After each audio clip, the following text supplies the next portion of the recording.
Hello all, this video is to explain the framework that is used to teach kids Scratch at Codewizards Academy. At Codewizards Academy, we follow the ideology of constructionism in which kids are inspired to be creative and be analytical about what they make. And basically, the core driver of this methodology is inspiration rather than teaching. So the focus is on triggering the interest in the learner and then guiding the learner into a path where they can enrich their own learning because they want to, not because of external factors like parents pressure or class pressure or peer pressure, etc. They learn because they want to make something interesting.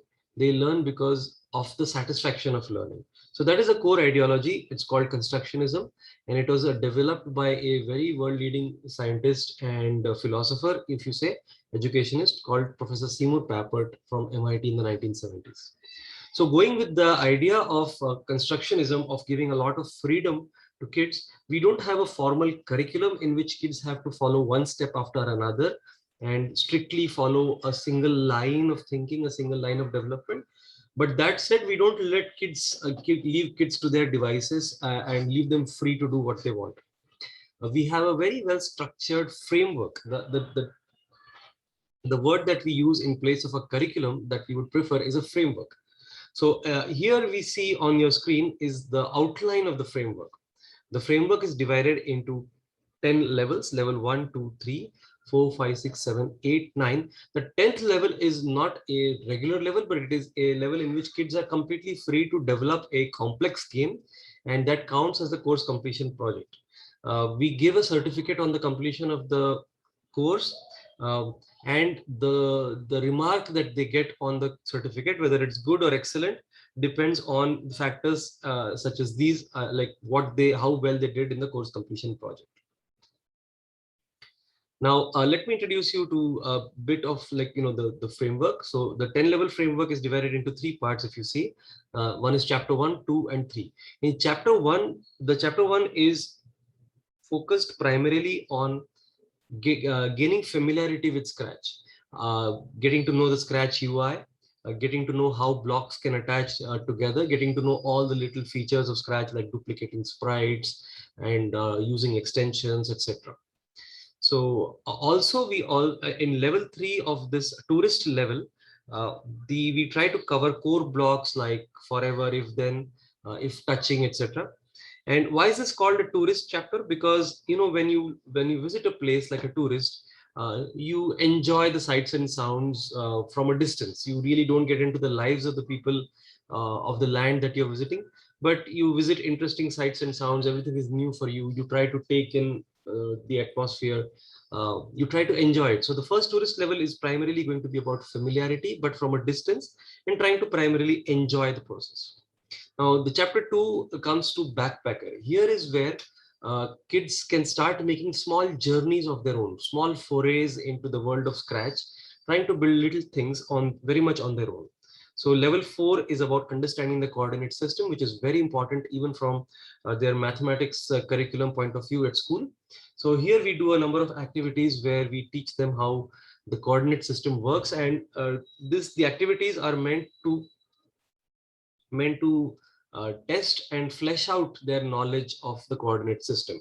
And it's just one thing to say that every point in space or every point in the screen is split up into x and y coordinates, but actually having a working practical knowledge of it and having a feel of it, having a sense of it, is a very different thing entirely. So many of you know that coordinate system geometry forms an entire discipline of mathematics. So knowing that numbers are made up of points, or every point in space can be represented by three numbers, is one thing, but actually trying to see how we can use that system for uncovering interesting facts and uncovering interesting mathematical truths is yet another. We don't really go very much deep into it like the equation of line or equation of circle, but we give them a good enough feel that they can understand coordinate system well enough to make games, and otherwise also when they encounter the coordinate system in school, they would be pretty much familiar with it. In level 5, we start the first brush with game logic. By game logic, it means something which is more complex than just a story or just a set of challenges or just a set of activities. So here they can actually start building their own game mechanic.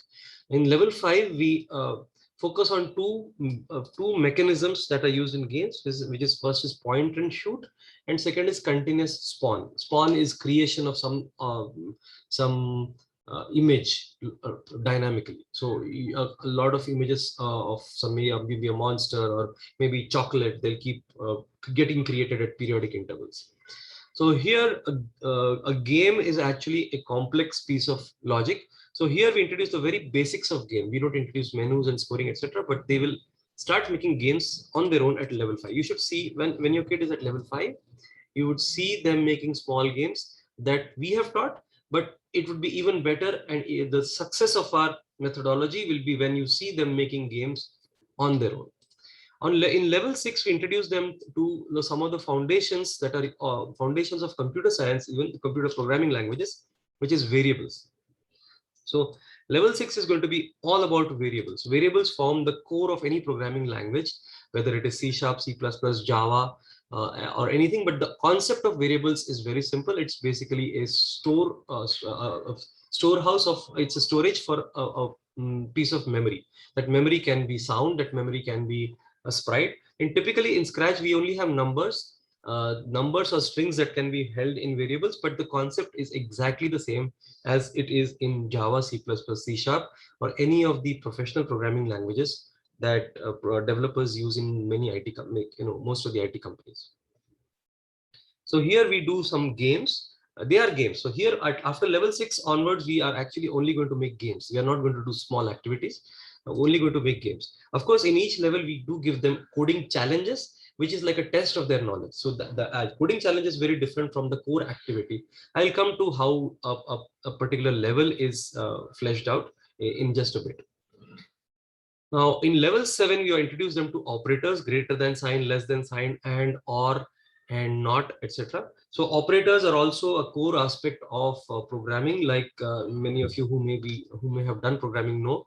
So understanding operators is very essential for kids, not only from a programming perspective, but even when they do their school maths. All these, especially for the younger kids, the greater than, less than, these particular knowledge of these things will definitely help. But more important from the maths perspective here is, of course, going to be the programming, because operators form a very, very important aspect of any programming language again. Now, once the chapter 2 is over, your child is basically familiar enough, or rather confident enough to make small things on their own. Just like a backpacker would be confident enough to make small journeys here and there completely on their own without any tour guide or without much information from outside. Now, once this chapter is over, we enter into the third and final phase of learning Scratch, which is the resident phase. Just in the resident phase, like you're a resident of a city, a resident of Hyderabad, Berlin, or USA. So, maybe somewhere Amsterdam.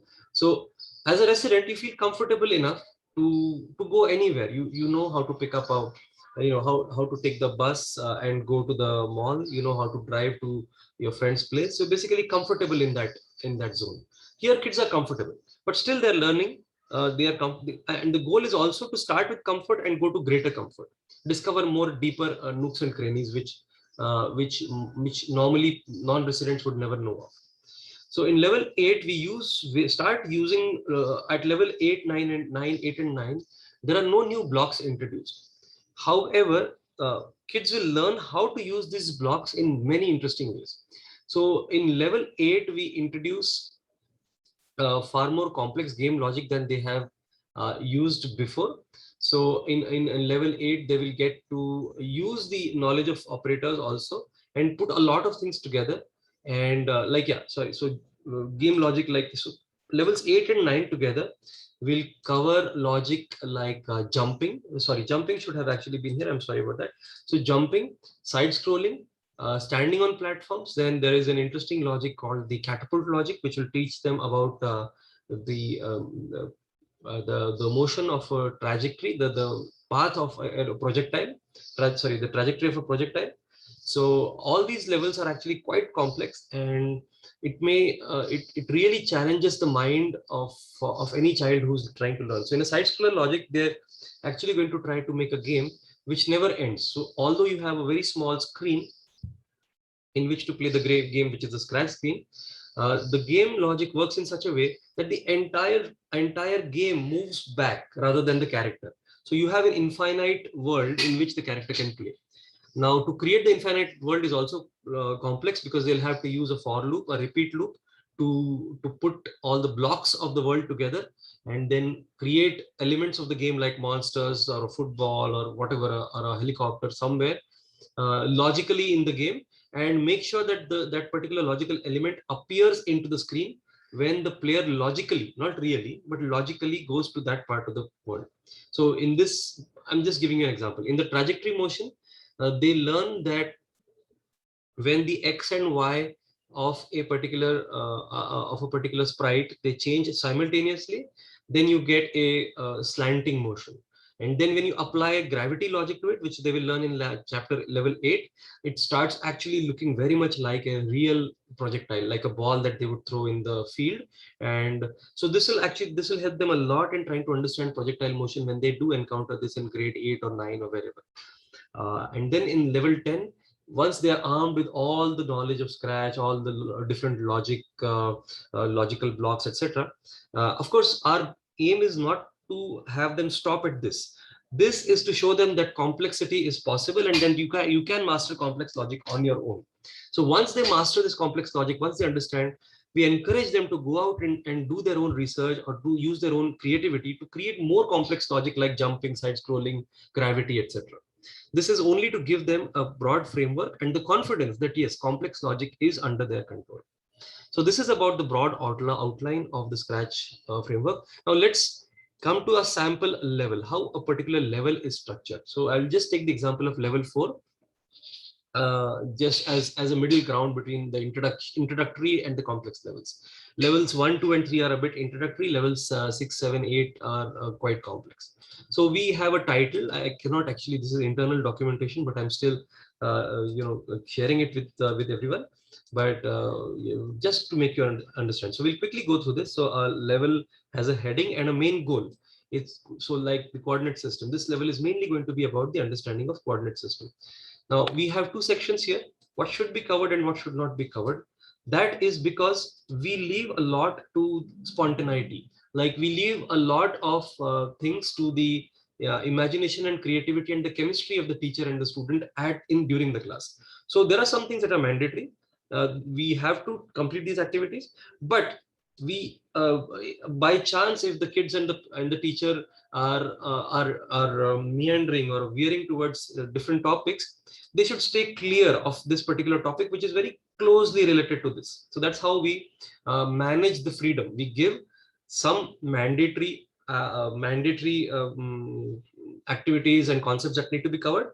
At the same time, we prohibit some ideas and activities because that may confuse the kids at that particular level.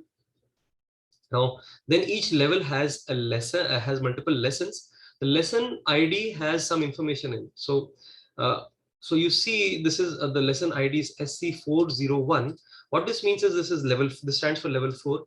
This stands for the sub level. So, what going with the spirit of freedom, what we do is we let kids decide and choose which sub level, which chapter from a particular sub level they are going. We will go in order of the sub level. So 0 sub level will be covered after the first. So 0 first level will be covered before the first sub level. So in this, we don't have any sub level 1, but normally you would have like 412 or 413. So the idea is all 40 chapters, all chapters that start, all lessons that start with 40 will be covered before chapters that start with 41. Now, why do we do that? Because we want kids to be able to choose which chapter or level they want to do on that particular day. We don't want to have a extremely strict mode, like I said, the strict path, like I said. So we want kids to have that sense of freedom. We want the kids to have a feeling that they can also choose which lesson they want to learn today. If you take a single lesson, they will learn to use draw lines, use turn degrees, etc. Now we have some primary goals. These primary goals are what kids have to learn. Like the instructors are are supposed to make sure that the kids know all these primary goals when this lesson is over. A secondary goal is something that that is quite closely related to the primary goals, and it's an optional goal where the kids want to do it or not. And then for every lesson we have a reference project. So this is the reference project for this particular lesson. So this is what a completed project, regular completed project would look like, but we don't want kids to copy it. We want them to have their own creativity about it. So, okay, so this is actually an activity in which the kids have to, this is an activity in which the kids, let's just see this. So kids make this kind of a shape. So this is the target of the activity. Now, kids may decide, no, I don't want to make a shape with squares. I want to make something with triangles. So they're happy. We are more than happy to let them change and be creative and try to come up with their own shapes.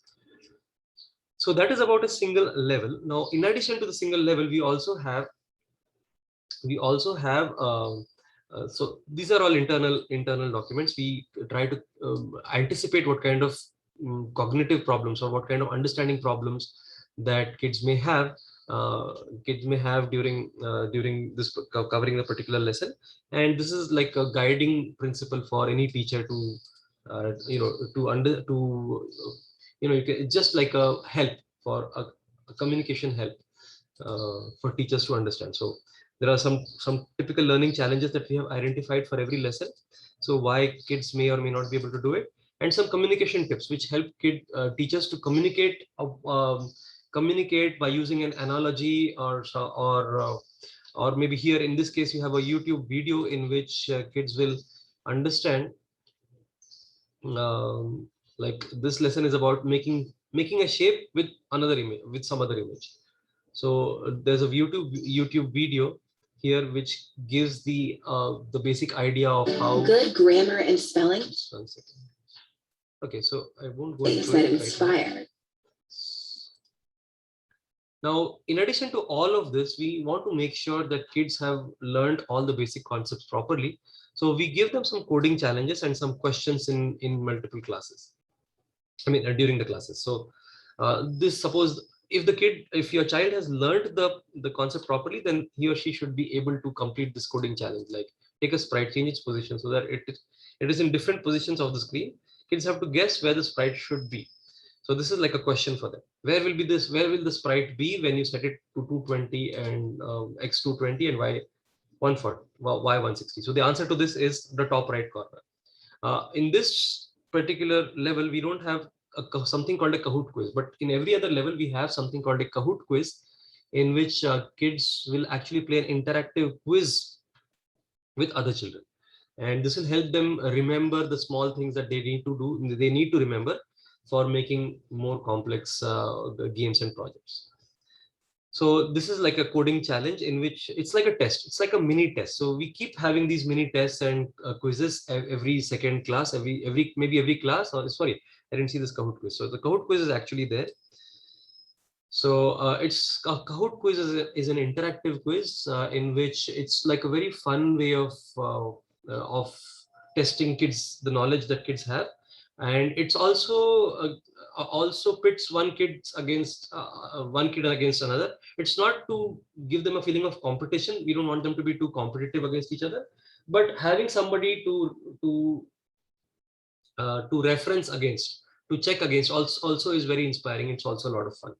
So this is how a level document is structured internally, and this is how we structure our classes. So although it may look a bit unorganized and a bit chaotic, internally we have a lot of reason, a lot of structure, and a lot of thought that has gone behind the framework or the curriculum or whatever we would rather call it, the framework.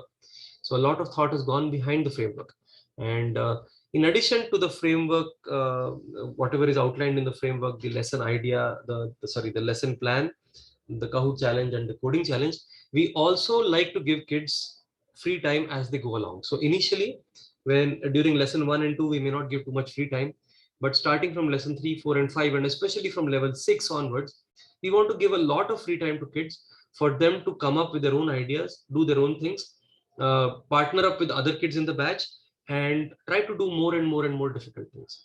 So as against a regular structured class in which the teacher tells the kids what to do, here we want kids to tell us what they want to do eventually, after, especially after level 5. They want, we want them to come up with ideas like, sir or ma'am, today I wanted to make a game about about Titanic, how it sank. We want to make a game in which we can control a helicopter with our hands, and whenever we press a button, food supplies will be dropped to those who are stuck in floods. So we want to them to come up with more and more creative ideas on their own. And once they know that they are working on an idea that is their own, the kind of attachment that they have to learning, the kind of motivation that they have to learning is unparalleled, because they are learning and they are making because they want to, not because some teacher, ma'am, or maybe a parent is asking them to. They want to do it because it's creative, it's fun, they are having, they want to do it because they connect with it, it's their own baby. So please try to understand this whole logic of constructionism, of why it is important to bring the creative spirit in children rather than just traditionally, quote unquote, teach them coding. Uh, we all have done, as people, as students in our own time, we have sat through so many classes, we have sat through college, we have sat through school, and if you see the amount of retention after all these years that we have of all the things that we have learned in school, I'm sure you will agree that it is a very, very, very, very minor, a very minuscule percentage of what we have learned is what we have retained through the years.